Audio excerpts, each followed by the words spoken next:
kubaako ku ATV. Tukwasaganya Chris Evans, Uganda Musicians Association. Okolanga. Nze ndi muyimbi, ndi member wa association. Member of association.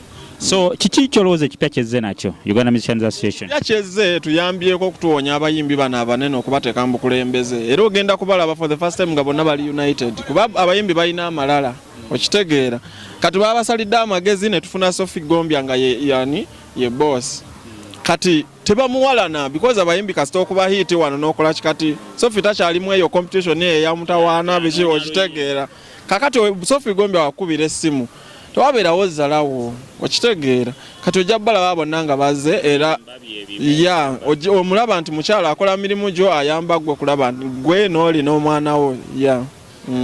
Chris Evans 2019 waliwo akapya kenawulidde akayimba nkeerabidde video tennafuluma bwe binyuma yafulumye video yafulumye ndagikyingawo so kiki tuba tusuubira concert egenda kubeerayo nga 5 July ku Club Obligato wabula nammwe abeeruweero mujja tulaba ate ab'emukono mujja kuba mutulaba Masaka Kaliisizo yonna ne Kayunga mwetegeke show egenda kuba y'amaanyi nnyo.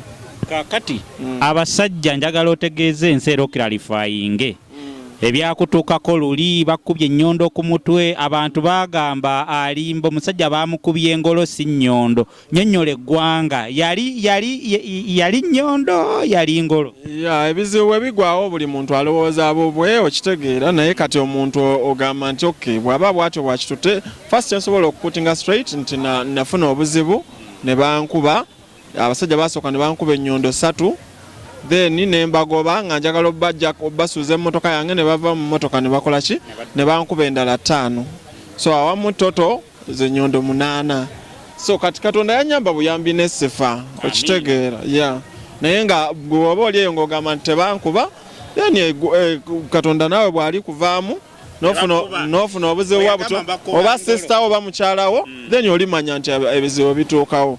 Waliwo ne mukwano gwange yafuna akabenje k'ennyonyi naawo n'ennyonyi yali eva Roma okitegeera baawona abantu ndowooza nga 3 so ebintu bibaawo omuntu awona. Kyebalize Mukama. Kakati Chris Evans watandika ddi mpozi okuyimba? Natandika mu 2009.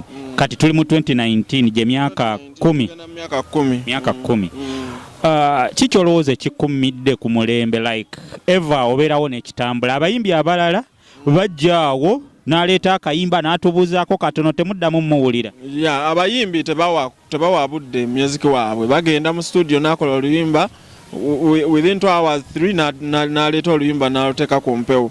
So ebiseera ebisinga kirungi nnyo okufa ku nnyimba zo z'oyimba naddala instruments eziri live n'oziteekamu ti omuntu wamala okuwuliriza ebigambo ne bimunyumira wabaawo obwo obudongodongo obwo obukola accompaniments okola nnyo live music then n'ekirala okuba n'empisa so bw'oba toyina mpisa aba service providers bakuddukako tebasobola kukola naawe so kyekyo basically naye nga you try so much to be different. Kuba kibi nnyo okuba nti nyimba wano naye nga waliwo n'omulala ayimba kyennyimba n'omulala so nze bwe mpulira nga kyennyimba bakiyingidde nga nkyusamuko ku sayiro nga mbuzaabuza. Alright, Chris Evans tweyanziza tujja kukuddira era tujja kukunoonya Mukama Katonda kukuume. Mwebale okunkyazaako ku ATV.